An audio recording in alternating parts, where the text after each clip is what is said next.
questions or comments that you may have? Okay. You didn't have time to finish it, but I would like for you to go ahead and quickly cover verses 26 and 27, that he was going to give power over the nations and he would rule them with a rod of iron. Would you just go ahead and cover those two verses? Yeah, I took that to mean, well, from what I read, it means that Jesus will, of course, rule over the nations, rule over, now what I read said his enemies. And those who have followed him or stayed true to him will rule right along with him. The rod of iron, I understand to be an instrument that could be used both to repel enemies and to defend those who are on Christ's side. Noah? Thank you, brother. I appreciate that very much. Really enjoyed that. I have a comment and a question.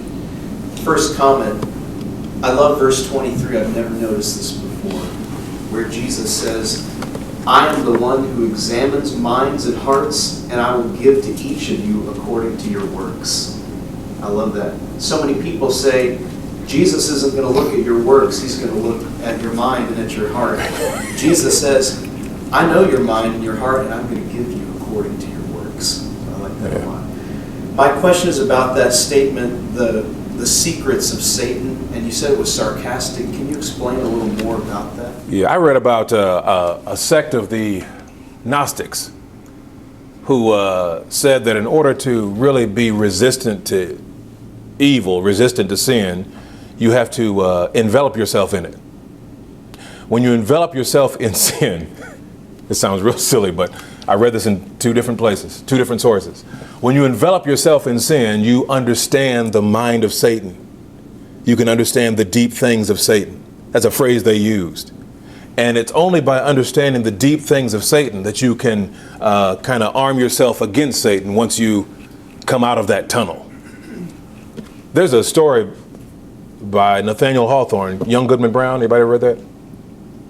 Where he's like holy and everything. He puts himself in the wilderness on purpose, right? To be tempted. It's that kind of idea. Do you have any closing thoughts you want to give us, Todd?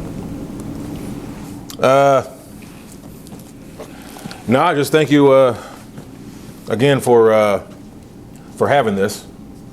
The last time I was at this, it was 2 years ago. Yeah, Grapevine, I think. That was pre-COVID. I'm glad to see it's back on track, and I hope we don't get derailed again.